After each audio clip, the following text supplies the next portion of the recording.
So thank you for being here. We have a multi-part, and you have all the slides.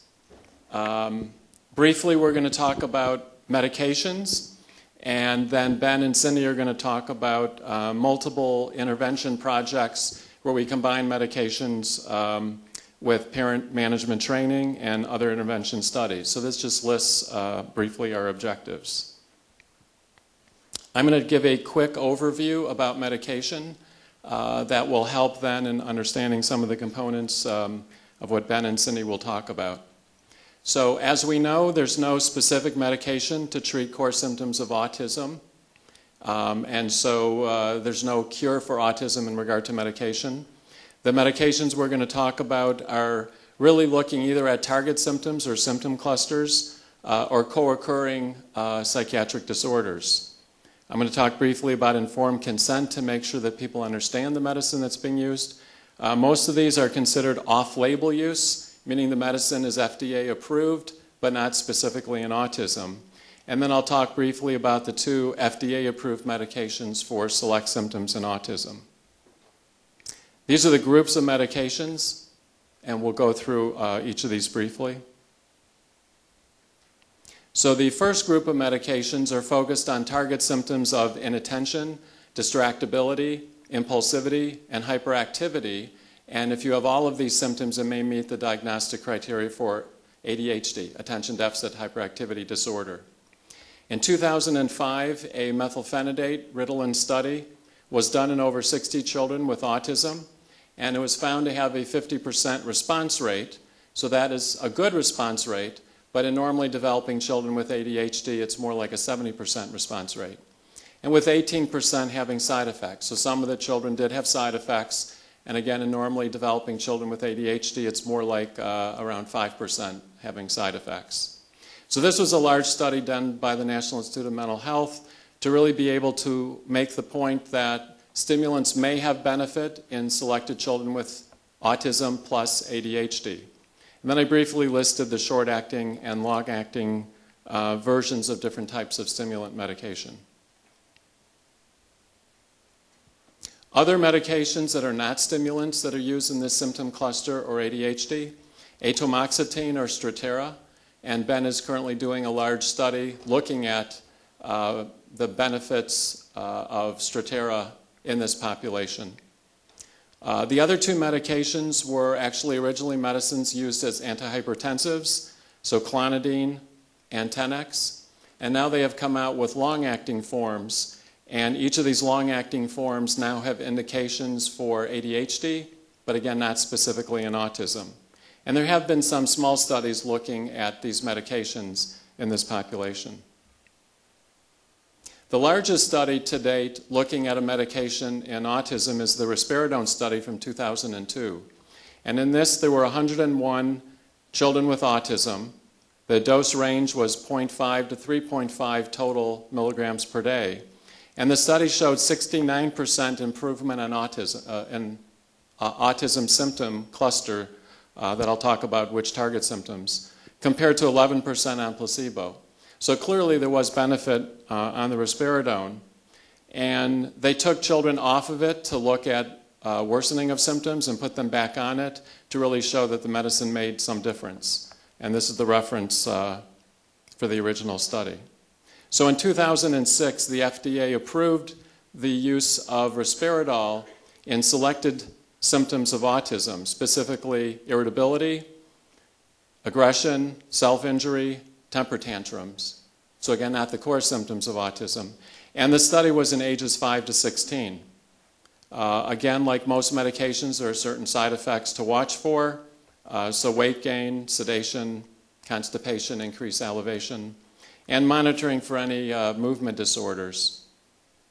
The other aspect about this medicine and all of the ones I'll talk about that are called atypical neuroleptics is needing to monitor height, weight, and looking at certain blood work like lipids, which are glucose, and lipids which are cholesterol and glucose. So again, certain things have to be monitored on the medications. Following the risperidone study, a different drug company that makes aripiprazole or Abilify also did a similar model looking at the treatment of irritability associated with autism. Their age range was 6 to 17, and they received FDA approval in 2009, again for selected target symptoms in autism. And they looked at a dose range of 5, 10, or 15 milligrams and made certain recommendations about how to start and titrate up the medication. Similar side effects, as I mentioned, with risperidol. So this group of medications is called atypical neuroleptics, and typically has been used in psychotic or manic disorders. And this population has really been looked at in regard to aggressive, impulsive, agitated, and as I mentioned, irritability. The first two, risperidol and Abilify, are the ones that received FDA approval. The others are FDA approved, not specifically in autism. Zyprexa, Seroquel, and Geodon. And just one comment about Zyprexa, that tends to be the one that causes the most weight gain. And so certainly weight gain is one thing that we look at carefully in using this group of medications. The FDA recommended that certain things are monitored, which I mentioned before, so looking at glucose, blood sugar, and looking at cholesterol, lipids. Another group of medications that are the antidepressant group, either with a specific focus on depression or anxiety disorder, or looking at the cluster of symptoms, anxiety, rituals, compulsions, sadness. And the most common group are the SSRIs, selective serotonin reuptake inhibitors. And I've listed the group. There's been a variety of single case studies or small trials of medication. The only large study was done again by National Institute of Mental Health research units in pediatric psychopharmacology in 2009. And that was Celexa citalopram. And that study showed that the medication was no better than placebo for repetitive behaviors. So again, the study was only focused on repetitive behaviors, not depression, not anxiety, not a variety of other symptoms. And in this one study, Celexa was no better. In many of the other smaller studies, it's really looked at reducing symptoms of anxiety, reducing some of the stereotyped or repetitive movements, or specifically treating depression and anxiety. There are side effects to monitor, like all medications, so irritability, activation, insomnia, tiredness, weight gain. And the FDA has issued certain warnings in monitoring for antidepressants, and this is true across all adults and children. And so looking for certain signs of agitation or suicidality by monitoring the medication closely. And the last group of medications to mention are those that are either specifically used for bipolar disorder or a range of mood lability, mood instability, and aggression. And lithium is the most common used in bipolar, but certainly there's a wide range of anticonvulsants that have been used for these group of symptoms, and several have been tried in autism as well. Depakote is the most common of the anticonvulsants that have been tried in autism. The others are Tegretol, Topamax, Lamictal, Trileptal. So these are medications typically used in seizure disorder, but have also been used in bipolar and mood instability. Again, they all have certain side effects to monitor: irritability, activation, tiredness, weight gain, and needing to monitor blood work in some of these. And as we know, it's difficult to get blood work in this population. So again, as one thinks through the medication choices, you want to also think about how well you can monitor them. So my goal was just to briefly list the types of medications and then turn it over to Ben to talk about a few specific intervention studies, and then Cindy will continue after that.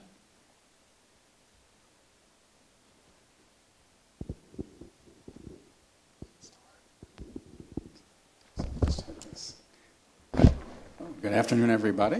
Thanks for joining us. It's a pleasure to be here. So we're going to tag team it. I'm going to talk a little bit about a couple of studies, but let me give you some background. We're not going to do an overview of psychosocial treatments in general in autism. We're going to focus on one type of treatment in particular called parent training that Marty already alluded to, and it's an area that my colleague Cindy Johnson and I have been working in probably 10 years, right, Cindy? Yeah, at least 10 years. It went fast. So what we're going to do is we're going to talk about 4 different studies. I'm going to cover the first 2 that are on disruptive behaviors and ADHD symptoms. And these are 2 studies where we actually combine psychosocial treatment with medication management. So interesting combination. And then Cindy's going to take over and talk about two other studies that are focusing more on just psychosocial treatment. So let's just kind of give you a little bit of background. I think this is probably not news to most everybody here, but certainly a good number of kids in the spectrum have a lot of behavioral issues, especially issues like aggression, tantrums, noncompliance. In fact, there's been some surveys suggesting that up to 70% of the population of kids in the spectrum have some sort of disruptive behaviors. And while that's a challenge, the bigger issue is that these behaviors often get in the way of the kids functioning to their best ability. So it can affect their ability to gain social skills, to communicate, to function at home and in the community to the best of their abilities. And in fact, there's a couple studies that we refer to in this slide that suggests that even though, say, you have a child who is functioning cognitively at close to age level, if you look at his adaptive skills, especially his ability to care for himself at home and in the community, that could be far below what you would expect simply due to the presence of some of these disruptive behaviors. Some other research has found that the kids who have more disruptive behaviors are actually behind in language development too, behind what we would expect them to be able to do. So certainly there's a case that not only are disruptive behaviors disruptive and stressful to families, but they actually can impact a child's ability to learn and function. So I'm going to make a case for why we're looking at parent training, why Cindy and I have devoted 10 years of our time doing this. First, let me tell you what we mean by a parent training model. One is it focuses obviously on parents, and it involves having a clinician work with parents to teach them how to teach their children and how to manage behavioral issues at home. It can be delivered in a lot of different ways. Some folks do parent training in a group format. Some do it individually. There are even some programs that do it online via video training or something like that. So there's a lot of different ways you can do it. Oftentimes, there's a curriculum. There's a manual, and we'll tell you a little bit about the manuals we've developed that guide the clinician to make sure that the topics are covered, even though you could individualize it for each particular child. So why? I mean, why would we do this? What's the point of having parents involved in working with their children? It was kind of one of those duh questions. They're the ones who are with the kids most of the time. Parents are the ones who really should, have the skills to manage the child's behavior and to teach them skills. And if you look at the hours of the day, the parents are with the children, more than the teachers, more than the TSS workers, more than the BSCs. Because the parents are with the kids at home, in the community, at grandma's house, at family affairs, they're the ones who are in a better position to help the kids generalize the skills that they've learned and to learn to manage their behaviors across those environments. So that's why parents are so important. I think we found that a parent who gains some skills in parent training can not only use those skills with the identified child with autism, but can also help other kids in the family as well. I think it's an efficient model of delivering services. Families can come to a clinic, or the parent trainer can go to the family. It can be offered in rural settings. It can be offered in metropolitan settings. And it can also, as I hope you'll see in some of the research, it can have some additive effects in that it can add to the effect of medication. It can probably add to the effect of some of the things that kids are learning in school as well. This is nothing new. Parent training has been around since, a long time. I know the research has been done in parent training in the 60s and 70s. So a lot of different parent training models have had a lot of rigorous assessment to show that they've been working. Here are 4 that are in the literature and some of you may be familiar with. Most of them are for children who aren't in the autism spectrum, but Kasdan, Iberg, Barkley, Webster Stratton are all well-accepted models that have been used and shown that teaching parents can impact a child's behaviors and skills. Within autism, we know that parent training has empirical support within the applied behavior analysis literature. There are a lot of single-subject designs and studies that have shown that it can be effective. It's very cost-effective. And I guess, one the parent is always there, which makes it cost effective. If a child's having a tantrum, the parent's there. You can't get on the phone and call the BSC to come out, and help out. This is, the parent has to deal with it. So why do we focus on parents aside from the fact that they're in the trenches, that they're the ones who can help with generalization? Well, obviously, if a child with autism has significant behavioral problems, it's very stressful to the family. It can be stressful to both the parent and the siblings. These kind of behaviors impact a child's ability to generalize skills, and oftentimes the families we work with, for logical reasons, often accommodate to the children who are having difficulties. So if a child's having difficulty in the morning and refuses to get dressed, we got to get into school, the parent may just start dressing the child. If the child throws tantrums when demands are placed on him, oftentimes it's easier to kind of lower the kinds of demands. So what happens oftentimes, even if parents aren't thinking about doing it, is the bar starts to get lowered in response to the child's behavior. And that's really why the parent intervention becomes so important. So to do parent training, we have to have a couple of assumptions. One is we assume that parents can learn, and I haven't met a parent who can't learn, and that in fact they can probably be the best managers of behavior of all. I think that's why we've chosen it. I also think that most parents I meet are really motivated to work with their kids and motivated to change their behavior and learn how to work with their kids. Parents can quickly pick up the concepts that we try to teach them, and most parents are motivated and can really follow through as long as we give them the support to do that. So the model has some strength to it. So that's kind of the history of at least the reason, the rationale we want to do this. So let me tell you a little bit about a couple studies where this model was used. The first was really the first study that Cindy and I were involved in, and this was actually a study that was not conducted here in Pittsburgh. It was conducted in 3 other sites across the country, but we helped kind of spearheaded the development of the parent training manual that was used. And it was a study that looked at a drug that Dr. Lubetsky had mentioned, Risperdal or risperidone, which is approved to treat aggression, irritability, agitation in kids with autism. And essentially the point of this study was to see what would happen if we added parent training on top of a medication regimen. Would we actually get more bang for our buck? And certainly as a clinician, I like to think that kind of 2 interventions are better than 1. And so this was a study done with 124 children with autism between 4 and 13 years of age. And all the kids in the study were on medication. Okay? And 60% of the families, in addition to the medication, were assigned to get parent training. And that involved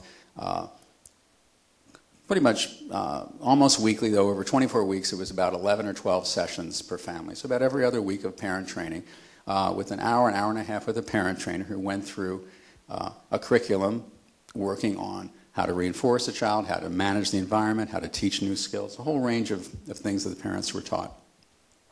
And at the end, and on a regular basis, we assessed a range of behaviors: irritability, compliance, hyperactivity, and so on. And so let me show you some of the results. I'm probably going to make this hard, but this is a measure called the Home Situations Questionnaire. It's a measure that looks at a child's ability to comply at home with parental requests. Okay? And the higher the score, the more problems there are at home. And you can see there's kind of 2 lines here. The colorful line are the kids who are on medication alone, and the darker line are the kids who got parent training and medication. And this is our time up to 25, 26 weeks. Okay, so you can see when things first started, for the first, in fact, 16 weeks, there wasn't any difference. The medication worked fabulously. The kids' level of noncompliance decreased beautifully in both groups. But then something interesting happened at week 16. So you can see that there started to be some separation, that the kids who were on medication only started to get a little worse, and the kids who were getting parent training still had a slight improvement. And so by here, we had clinically and statistically significant difference between the two groups. And so this showed that if you combine both treatments, you actually get an additive effect. And I'll show you one other piece of data. Okay, this is another scale that the parents filled out. It was an irritability scale. It covered things like aggression and tantrums and the kinds of things we were targeting. And again, the higher the score, the more irritable, the more problematic things were. And it's a similar thing, okay? You can see that the first 8 weeks, both groups looked exactly the same, okay? You wouldn't have told them apart. Both groups of kids responded beautifully to this medication. But then, once you got to that week 16, the kids who got parent training continued to do better, and the kids who were on medication had kind of leveled out and actually started to get, not much worse, but they weren't getting any better. And so by here, we again had a significant difference between the groups, showing that if you add parent training, a psychosocial treatment to medication, you get some additive effects. This was a tough study to do because risperidone is a very effective drug, and it really results in some pretty drastic improvements in behavior, so there's not a lot of room for improvement, but the fact that we still got some was impressive. The second study I'll tell you about is not one I can share any data with you because it's still ongoing, but I thought I would tell you about it. This is a study of another drug called atomoxetine, or Strattera, and Strattera is approved to treat ADHD symptoms in typically developing children. And in fact, probably not surprisingly to many of you, there's a lot of children in the autism spectrum who have hyperactivity and inattention as well. Probably about 20% of kids in the spectrum are treated for ADHD symptoms. So it's a big problem. Strattera, or atomoxetine, is approved by the FDA to treat ADHD. And we were, again, interested in how did this drug work in the autism spectrum. We know it works in typically developing kids. There's very little data for kids in this spectrum. So to do that, we decided to look at if we add medication and parent training together, would we get additive results?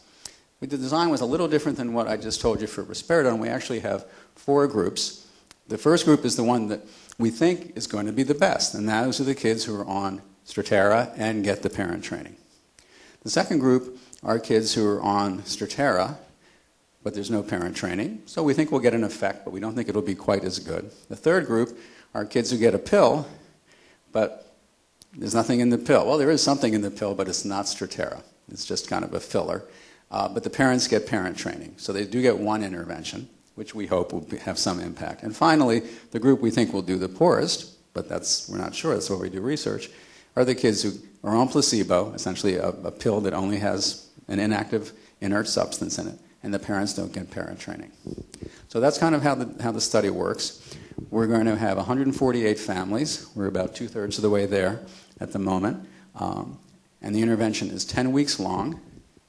And it's double-blind, which means the parents, the doctors, the kids, the teachers don't know who's on the real medicine and who's not. Now, we couldn't make the parent training double-blind, right? Because we figured the parents would figure out if they were in parent training. So now, if you have a parent who can't figure out they're in parent training, then you have a problem. But essentially, we offer weekly parent training meetings. We gradually increase or titrate the medication. We get questionnaires from home and school, and then we follow the families for another 24 weeks to kind of see how the kids are doing. So I can't share the data because I'm blind to the outcome, but we have another 18 months or so of the study. So if any of you know any families who are struggling with the ADHD symptoms of their child with autism and might be interested in being in a study, somewhere in that set of slides is a number they can call. We'd be happy to talk with them. Okay, and I'm going to turn it over now to my colleague Cindy Johnson, who's going to talk about parent training interventions without the use of medication with some two interesting studies.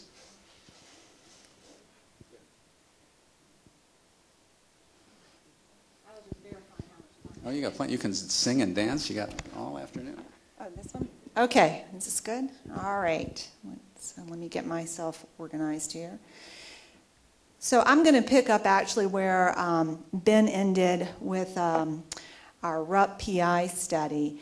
When that study was over, we decided to go in a different direction and downscale our manual, so meaning to adapt our manual for younger children, with the idea that if we started younger, it would be more of a preventive approach, and that also knowing many families of young children may not be open to medication, and also knowing that we need to have a bigger bag of cost-effective treatments in this younger age group. So currently we're in year 3 of a large study where we're going to recruit 120 preschoolers. And in this study, they're either randomized to our parent training, and our control is a parent education program. So parent psychoeducation around what the diagnosis means, when your child with an autism spectrum diagnosis has a number of evaluations, how do you interpret the findings, where do you get supports, what can you expect from the educational system when in fact your child enters school. So that's what we're doing for our parent education. So they're balanced in terms of how much the therapist spends with the child. Oh, there we go. There's our psychoeducational sessions and our topics. To talk to families that often have questions about treatment approaches, options, plans, how to choose treatments, how to engage in some play activities with your child. And this is the breakdown of our PT session. So very similar to our earlier study, but again, we adapted it for younger children. 11 core sessions where families learn about sort of the nuts and bolts of applied behavior analysis. We work a lot on prevention strategies, how to look at their daily schedules, reinforcement, on down to spending some significant time on how parents can go about teaching their child's skills that they want them to master, and then some optional materials as well. So similar to the earlier RUP study, it's individualized. Families come in weekly for a while and then spread out to about every other week for individual sessions. It's didactic in nature, but we also have some training videos to both illustrate families doing a skill in the right manner, but also we refer to her these days as video mom, making errors in the videos to see if the parents can identify what the error was. Okay, so I think just to mention both for this study, and probably Ben would say for his current parent training study with Stratera, we've struggled through the years to figure out how to balance standardization of our manualized treatments, but also knowing children with autism spectrum disorders can present very differently. They're very different, can be very different children, and parents come to us with different priorities. So how can we follow a standard program but allow it to be individualized for the families? And I think we struck that balance and come up with some good rules to guide us there. Okay, I think I already mentioned this. Our video vignettes demonstrate both a skill but also a parent using a flawed approach and to elicit a parent's ability to identify what sort of went wrong. And for this study, we actually had new videos made, which we're very pleased with.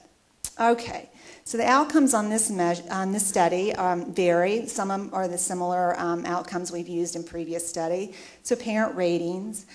We always try to get teacher and therapist ratings, as well as in parent training. We obviously can't do a placebo, so our way of working with that is we have blind raters. So we have an independent rater who is not knowledgeable about group the child's in, whether they're in parent training or in our psychoeducational group. All right. So we don't have data on this larger project, but what we do have is some pilot data of 14 preschoolers. So in preparation for this larger study, we recruited some preschoolers, made all our changes in our manualized program, again, more geared for the younger age group, and tested to see how well it worked. So we had 16 families recruited and 14 made it through, and it was a younger age group. So in this group, they were That means 4 years, 11 months there. And none were on medication. Okay, so it just goes to show you this group, the families were not interested in medication, even though they were fairly disruptive. So what was really exciting about this small pilot, and we'll see if it holds for our larger study, is we had pretty significant changes in areas that we even were not specifically targeting. Again, our parent training program was really targeting disruptive behaviors, but we saw pretty big gains on both communication and socialization on the Vineland as adaptive measure. The change in daily living gets back to what Ben was saying earlier, that what we think goes on with a number of these children is their disruptive behaviors adversely impacts them performing daily living skills. But we saw gains there as well, too. So we're encouraged and hopeful we'll see something similar when we finish the bigger study. Okay. And this is, again, Ben showed you a home situation questionnaire. I just blocked on the name of that measure. And we saw a nice trend from baseline out to week 24. Okay, so just to sum up what we're seeing in our preschool study, we saw a significant reduction in parent-reported behaviors, but we also saw really nice increases in adaptive skills in all three domains, which again was a surprise to us. And we had an 88% completion rate. Okay, so I'm going to shift gears. I'm in the business these days of thinking about sleep quite a bit. And I got into looking at sleep problems in children with autism spectrum disorder, mainly because families came with that presenting as so problematic for them. And so what we know is that children with ASD often have sleep problems. And in fact, it's quite high. The estimates have ranged anywhere from 44% to 83%. And similar to typically developing children, sleep problems are usually more common in younger children. And the type of sleep problems that we've seen in children with ASD include a great deal of distress with a bedtime routine, sleep onset delay, so being put in bed at 9 and still singing and chatting to themselves at midnight, sleep association problems, so that child that can only go to sleep in a particular chair downstairs in the den, night awakenings, so multiple awakenings at night and not being able to put themselves back to sleep, and then early morning wakings. So what we're learning is, or trying to learn, is why these children have more sleep problems. And I don't think we have the answers now, but some thoughts are that the ritualized routine that may be counterproductive to settling for sleep. And then again, these disruptive non-compliance tantrums are obviously not very helpful at a time when you need to settle down for sleep. And that oftentimes these children's routines, the routine has violated some other kind of trigger or distress. So the child that has the wrong pajamas because they're being washed that night. And then we also would like to look at, which nobody's really done in a systematic way, is are these children's sensory differences impacting their sleep? Okay, other reasons. We think, we know these children are not necessarily imitators. They're not always socially motivated. So they're not going to watch their older brother or sister go to bed and try to do the same thing, imitate what the older sib's doing. And I think I already touched on these. And then there's got to be these interactions between their other skill weaknesses. Okay, so when we started first looking at sleep problems, we went to the literature to see what people were doing, and guess what? Parent training came up again. So there's a few people that have worked in this area where they've had a package program for children with various developmental issues. And most of it's actually been done, not in the United States, but in the UK and Australia. All right. Okay, so let's see, 2 years ago, we got funding to conduct a study I actually got one of the British researchers to join on as a consultant. And we are currently recruiting children with one of these sleep problems. So they have to have bedtime resistance, delayed sleep onset, a sleep association problem, or night awakings, early morning awakings. And, oops, I got taken out. Okay. And we do a very much shorter study. So we do 5 sessions with the families. And again, we start off talking to the families about the nuts and bolts of behavioral principles. Again, a lot of talk about prevention techniques around the bedtime routine, reinforcement, and then how to go about specifically addressing sleep onset problems and sleep association. Much of our package program is really borrowing what we know from the literature around treatment of sleep problems with typically developing children, but making adaptations for children with an autism spectrum disorder. And our control in this group is, again, a psychoeducational, but just 5 sessions. Okay, all right.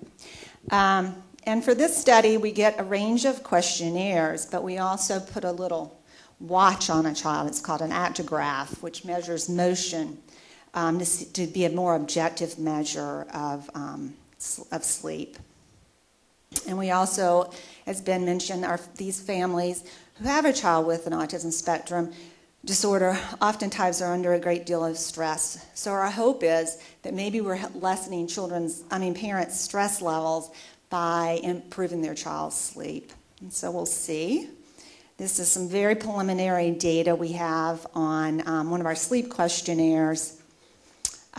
So again, sort of to speak to what Ben was referring to in the medication study, what we think happens here. So if you look, and again, it's small numbers. We'll be looking soon at bigger numbers. But again, the higher the score, worse sleep problems. It's a sort of a severity score of sleep problems. So at week 4, everybody's looking better. But we're seeing the children that are in the active parent training program continue to make progress, where the other groups tending to go back up. And our thoughts on this, it's not a medication, but at least families are coming in and getting some support. So we think we're going to see some effects of our psychoeducational program. It's just not going to be specific to sleep. Okay. We were also successful in getting families to attend and implement what we've asked them to do, as well as being satisfied with the experience.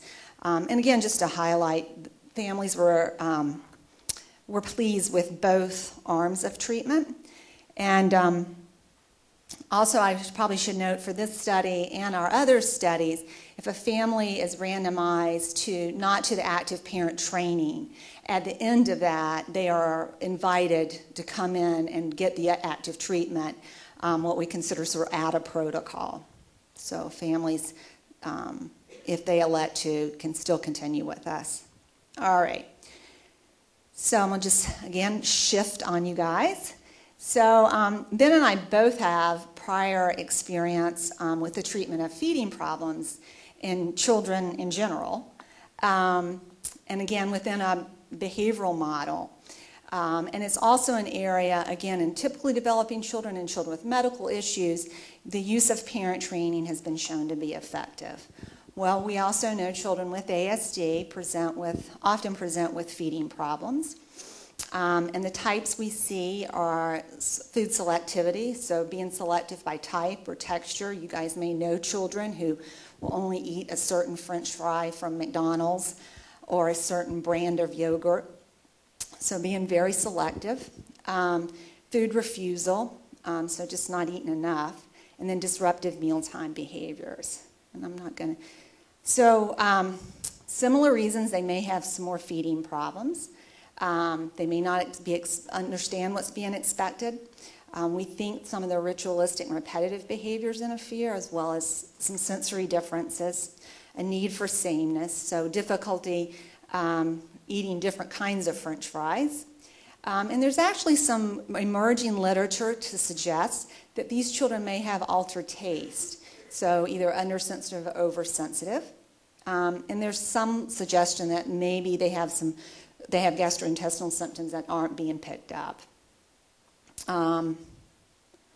Okay. So what I was going to also just ad lib on this, Ben and I just finished a large nutritional study. So just looking at what these children eat, how selective they are, and is this in fact impacting their nutritional status. So it was a study of 257 children. So a large study. It wasn't done just here. It's done here and 4 other universities across the country.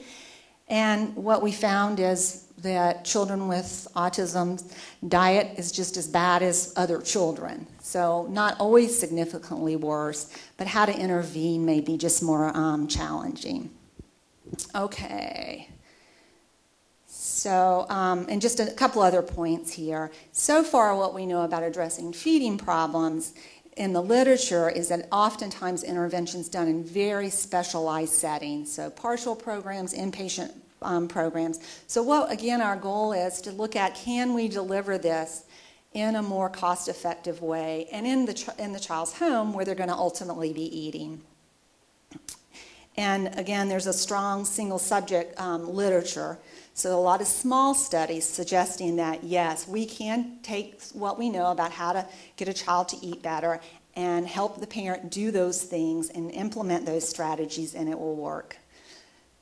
Okay, so currently we have a pilot study where the child is diagnosed with an autism spectrum, and the children are a younger group. And again, our rationale for picking this younger group is we need to get them eating pretty young and eating better. And also, that's also when parents are with their child more throughout the day and at meal times. Okay. And these are our core sessions for our parent training and feeding program. Again, you'll see some similar topics, but again, very focused on what we know in the literature about improving eating. Okay. And this is just a list of our outcome measures to see if, in fact, we're making a difference. What we think we're doing different in this particular study is that we don't want just children to eat more or to eat more different French fries, but be nutritionally informed. So in the beginning of when a child enters the study, we are actually getting information from the family about what they've eaten over a week's time and analyzing that and getting nutritional input, dietitian input in terms of sort of where, if the child has any nutritional weaknesses, where are they, so we can be more informed in our behavioral intervention about what we should be choosing to work on for that child, that particular child to eat. So again, it's individual, and I think what we're doing is making it much more individualized. Okay, and this is where the numbers come in that Ben was referring to. Just to acknowledge all the Autism Center staff at Children's, where I'm housed. And if you know of any children that need to sleep or eat, give this number a call. And then this is the contact for Ben's program in the Department of Psychiatry. And we want to thank all the parents, if any parents are in the audience that have participated, we really appreciate it. The nice thing about doing these parent training programs, studies, is that we feel like we're really able to offer families some help. And just other sites we're working with currently, what else is here? And we have to acknowledge our funding. And if you're interested in any more of these studies, I think they're somewhere that way. And that's all I have to add. I guess, what time is, I'm here. Oh, we're early. I can say something else if anybody wants me to, but well, why don't we take questions? It's really hard to see up here. Yeah. Yeah, so that's not the question I wanted. I will answer it though. So we are in the process of making at least the earlier RUP PI manual available. It is incredibly challenging to get 5 universities to agree to, yes, you can, and then make it available. So we are in the process of trying to publish that manual so people will have it available to them. Good question. It comes up a lot. I get lots of emails. Yeah.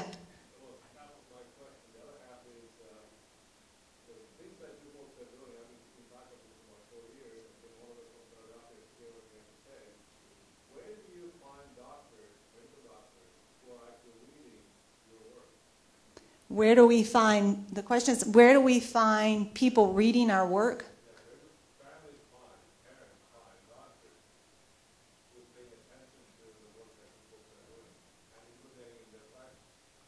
Well, that's a great question, too. I think our long-term hope for all of our projects is for broader dissemination. It just is taking time. And then, you know, we'd have better dissemination if we could get the manual out there. But those are things in progress right now. Yeah.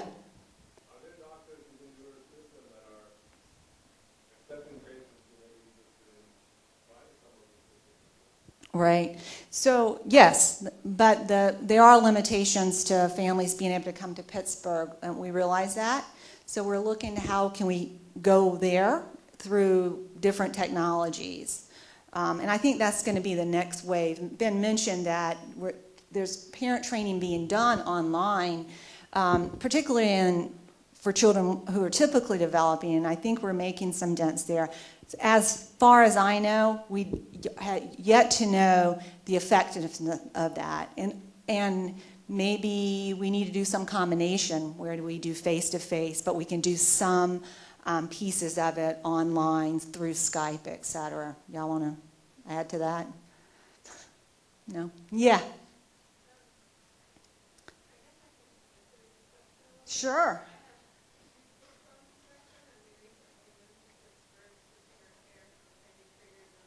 Mm-hmm.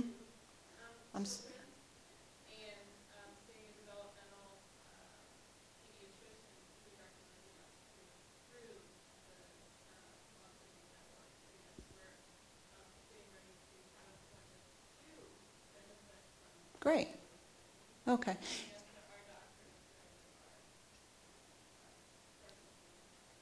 So you're referring to the Autism Treatment Network.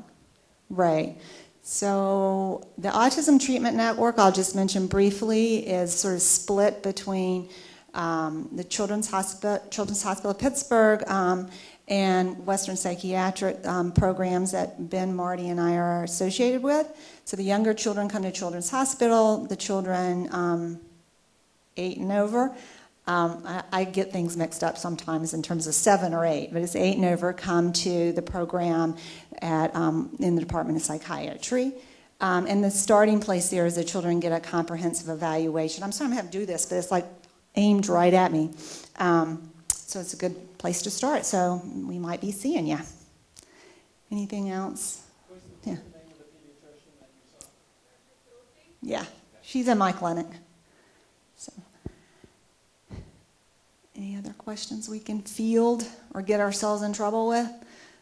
Yeah. Sure. Sure. Yeah, I can actually. Ben can too. So that's an area that Ben and I and a developmental pediatrician that unfortunately is no longer with us, we did a study, and it's published. The data are published. Gosh, how long ago was that? Ben? It wasn't 10 years ago, but it's getting close to there, about 6 years ago. We did a study, and again, we got into this business of this study because families asked us often the question of whether they should try the casein and gluten-free diet. And it was at the time where there'd been one or two reports that maybe it was, in fact, helpful. In our study, we did not find there were any benefits. It was a small study, so it wasn't perfect. We had a diet group, children on the casein and gluten-free, and then we had children who were on a healthy diet. So that was our control. And what we saw in our data is that both groups got a little bit better. What we learned, I have to say it's the hardest study I've ever done. What we learned, it was how hard for families it was to do the diet and the challenges. And we ended up having a number of dropouts in the casein and gluten-free diet because they just couldn't hang in there and do it, which I totally understood, having talked to families about the challenges in doing it, grocery shopping, keeping one child on the diet and not the other children in the household. So did that kind of answer your question? Okay. Yeah. And then I'll continue. Yeah. Yeah, right. Right. And in some families elected to try to keep put the whole family in a case in gluten-free diet, but you can imagine the challenges in doing that, right? Yeah. In that particular study, was blood work done to show the child's sensitivity to It was. gluten? And did they have elevated levels? Or did they not? Some of them did. So it wasn't inclusion criteria, but some of them did have elevated. And even just it wasn't enough to look at those kids totally separate, but when we looked at their data, it didn't show, and they weren't the ones that got better, because that's a real reasonable question. What we did learn, though, because we got blood work and we got 24-hour diet recalls where we looked at what they were ingesting, is it didn't seem to put any children at nutritional risk. So, I mean, that was positive in that we showed that. It was just a lot of effort on usually moms. Yeah. Anybody else? Yeah. I will hand that back over to the medication people. The RUP group, I will say, is actually looks at some of those questions, particularly with obesity. But I'll let Marty do that. Short and long answer is no. So most of the studies, which are very few, have been short-term, and they've really looked at 6 months, 9 months, a year, but not long-term. And I think the long-term is really what clinicians are doing in monitoring height, weight, BMI, and also monitoring glucose and lipids or cholesterol. So the only longer-term studies are in schizophrenia, psychotic disorders, where the medications have been used longer and are FDA approved longer. So specifically to risperidol and Abilify, that was my response.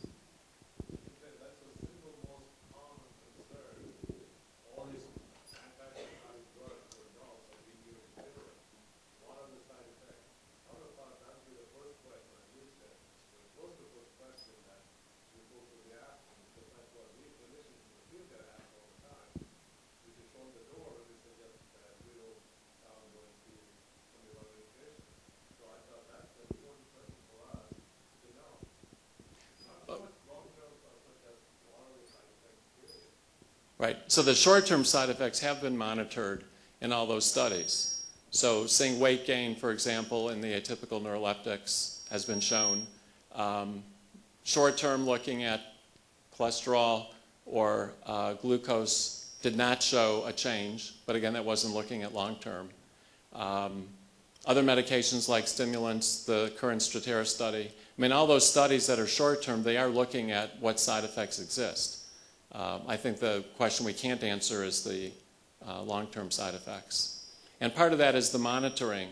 So it's not putting a child on the medicine and then leaving them on it and not seeing them back frequently. But it's having frequent medication appointments where you are monitoring height, weight, depending on the medication, blood pressure, pulse, or lab work. So I think it's that frequency of monitoring that's so important.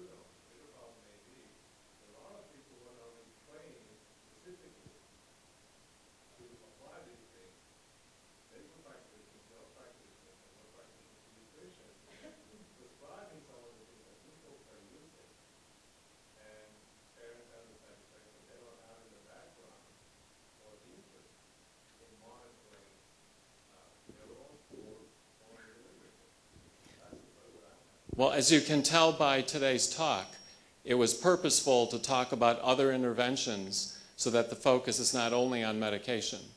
And I think one of the concerns is that most other interventions take a lot of time, take a lot of money, and are intensive. And so the quick answer is, well, let's keep trying medications.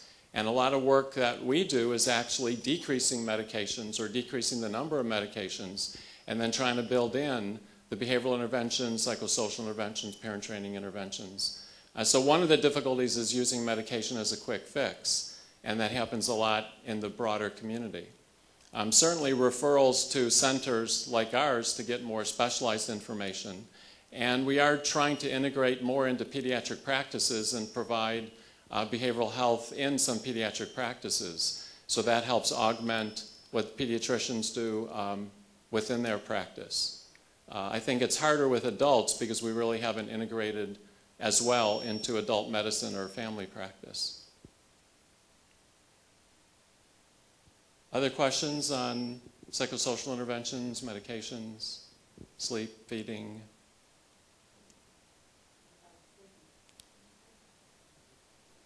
Well, thank you all for coming. We'll stay up here up front if there are other questions.